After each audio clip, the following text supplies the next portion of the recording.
అంత అయిపోతే కొంత బాగేసుకో.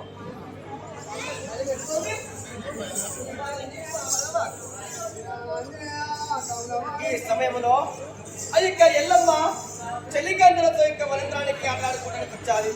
వచ్చిన తర్వాత ఇక బతుకమ్మలు చెమచెక్కలు గుండీలు పూసిన తర్వాత ఇక పచ్చిలు ఆడుకున్న సమయంలోనే అక్కడి నుంచి ఇక అడవిలో ఏముంటాయి ఇక్కడ శివ జంతువులు ఉన్నవి, ఇక్కడ పక్షి జాతులు ఉన్నారు. ఆ యొక్క ఆడపక్షి మగపక్షి ఎంబడిపోతుంటే ఆ యొక్క ఎల్లమ్మ చూచి ఎక్కడ కూర్చున్నా ఎక్కడ కూర్చున్నా జత ఉంది కాబట్టి ఆ జతను చూచి తన మనసులో ఏమనుకుంటున్నది ఏ ప్రకారంగా ఇక చెలికందులతో వివరిస్తాదో తెలుసుకుందాం. ఈ మాత్రము చూడండి మాత్రము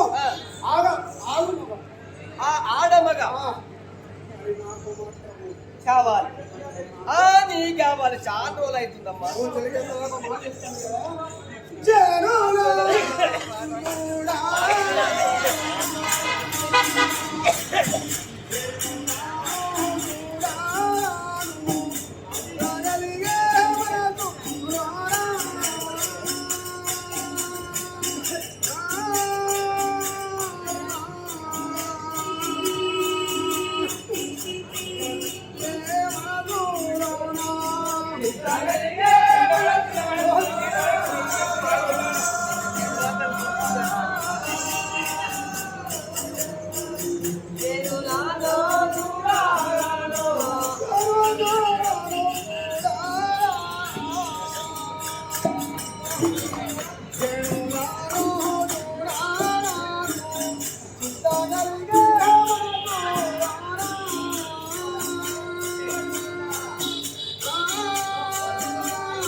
అమ్మా ఈ చిన్న మాత్రము కిరీటులకు మాత్రము అవును. ఆలుమగలున్నారు. ఆ.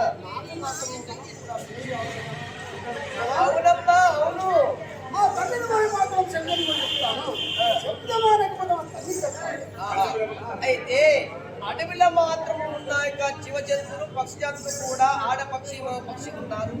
ఇక నీతో సాటి వాళ్ళు నీ సాటి వాళ్ళు నీతో ఆడుకునే వాళ్ళు స్నేహితులు కూడా వాళ్ళు మాత్రం పెళ్లి చేసుకుంటూ ఉన్నారు. మరి ఇంతవరకు మాత్రం నాకు పెళ్లి లేదు ఏం లేదు అని చెప్పేసి బాధపడుతున్నారు. అంతేకాక నా జన్మనే సకుతం కాకుండా అడవిలో ఉన్న జీవ జంతు ఇంకా పక్షి జాతులకు కూడా ఆడపక్షి మగ పక్షి ఉన్నారు. అంతకన్నా నా జీవితం అంతేనా అని బాధపడుతున్నారు. ఈ విషయం మాత్రం తీసుకువెళ్ళి మీ యొక్క జనజనకులకు అంటే మీ యొక్క తల్లిదండ్రుల వద్దకు వెళ్ళి మీ యొక్క సంశయం లేకుండా వినవించి దానికి మీ యొక్క జనజనకులు ఏమి ఆలోచన చేస్తారో తెలుసుకుందాం పదవు. శ్రీరాధ